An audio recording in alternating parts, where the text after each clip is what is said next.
Hello guys, good evening. So, nakatulog na ako kanina mga 8. And then, nagising pagka 10. Ngayon, mahirapan na matulog. Oo.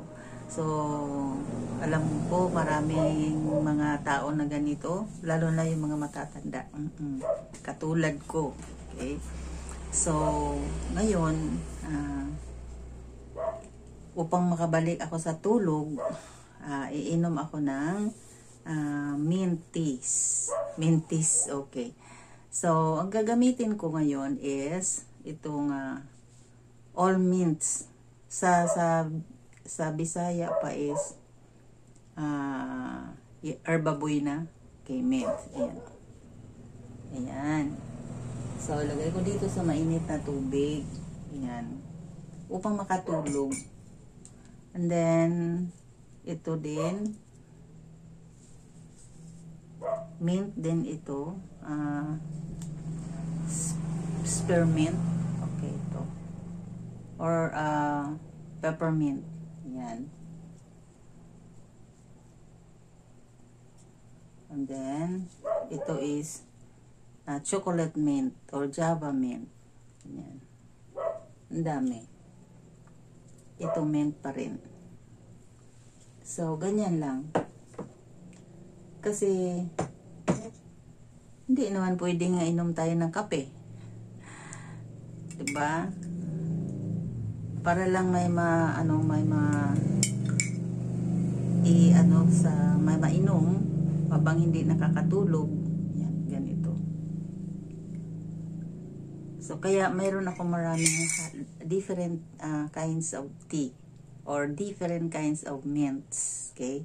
Meron akong Java mint, meron akong spearmint, meron akong peppermint, and then may 3, 4, 5 yung different kinds of mints. Ganyan. So, mabango po siya. Mabango and then matamis-tamis. Ganyan. So, masarap talaga pag mayroon kang sariling halaman. Kasi,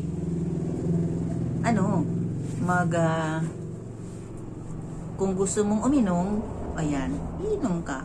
Kukuha ka lang. So, kakakuha ko lang dito kahit gabi na. Nag-flashlight lang. Ayan. Masarap po siya. Manamis-namis po siya. Okay. So, noon nung wala pa akong halaman, doon ako bumibili ng mga tea sa ano ba 'yon?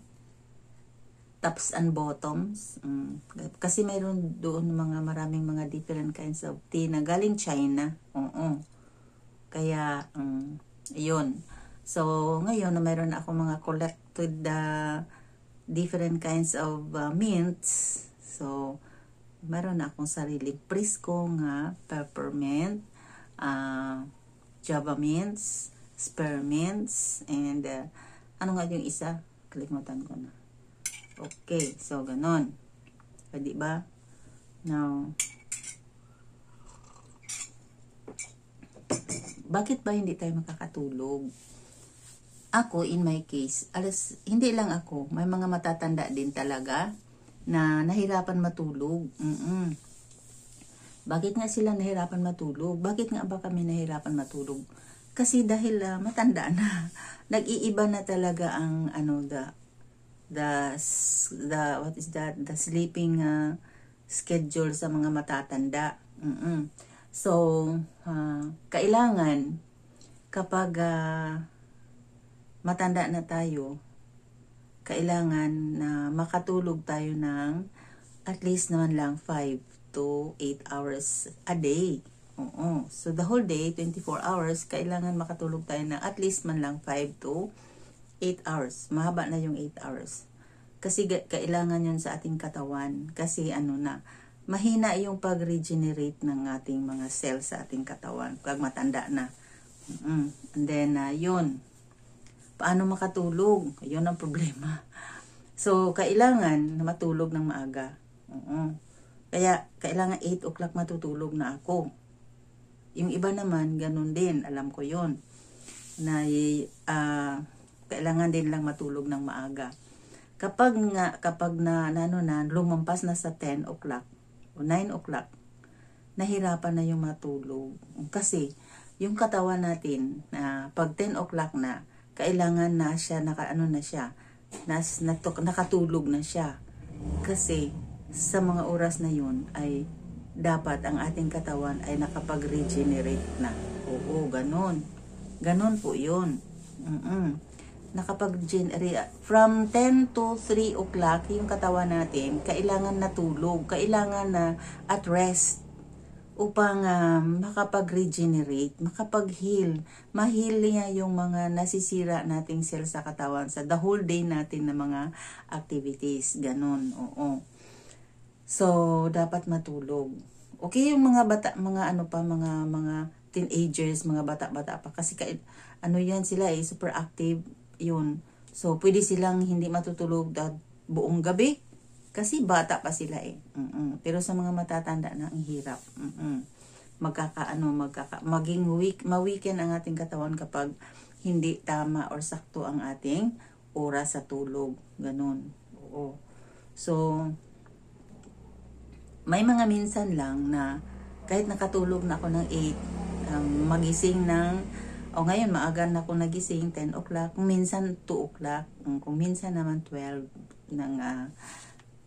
o'clock, midnight, ganun, magising. Pero may mga minsan kapag makainom ako ng ganito, ng herbal tea, ayan, makabalik ako ng tulog. May mga minsan naman, na halimbawa, kapag pag nagbisyo yung, yung bisyo, yung maliliit na bata, kasi mayroon kami dito maliit na bata, mga 2 months old. Now, pag nagbisyo sa gabi, na hindi kami nakatulog kasi ginawa na namin lahat upang makatulog siya, ayun, hanggang makaabot ng 11. So, pag nalampas na ng 10 ng gabi, ayan, 11 o'clock na, hindi na ako makakatulog. Yun ang problema ko, kasi hanggang kinabukasan, hanggang alas 5 ng umaga, hindi pa ako natulog. Tapos yun ang problema, kasi groggy, buyod-buyod, yung ganun. And then, lagi natatakot na baka magkasakit, ganun. Opo. So, dapat intindihin natin ang ating katawan. Bigyan natin ng sapat na atensyon, bigyan natin ng sapat na panahon upang makapagpahinga. Ganun po yun. Kasi matanda na na mahina na, and then very slow na ang pag-regenerate ng ating katawan, ang ating cells sa ating katawan. Ganun po siya. Oo. Ganun lang po. So, kapag halimbawa, hindi, like me, hindi ako nakatulog ng 11 o'clock kasi yung bata nga nagbisyo hanggang 5 o'clock in the morning. Sinisikap ko na hindi masyadong gumagalaw, and then kumakain ng tama, and then dahan-dahan sa pagkilos, kasi baka matumba. Kasi nga parang buyod-buyod nga ganon. And then uminom ng yung ferrous, yung pang anti-anemia.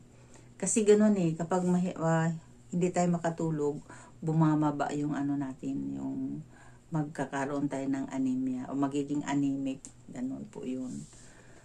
So, ayun.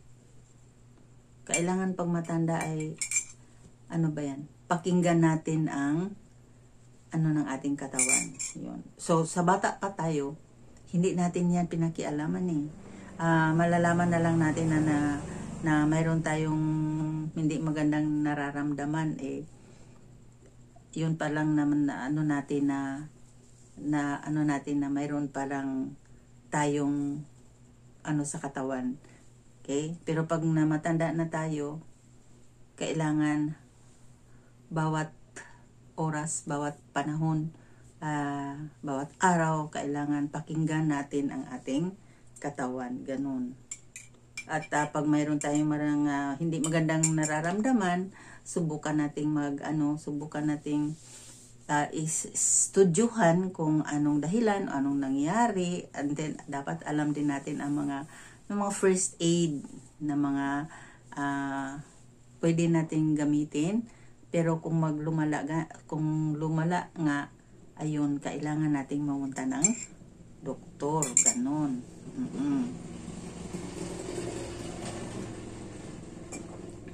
Kaya kailangan din natin na malalaman natin ang iba't ibang sakit, and then simptoma, and then yung remedy, yung home remedy, o ganun. Lalo na kung malayo tayo sa ospital, ganyan. Lalo na kung wala tayong pera, ganyan. Kasi meron naman tayong mararamdaman na, lalo na kung kaabago lang, na pwede namang maremedyohan sa bahay, ganyan. Okay, so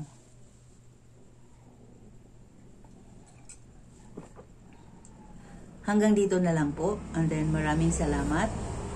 Ito, herbal tea, mint tea. Bye-bye.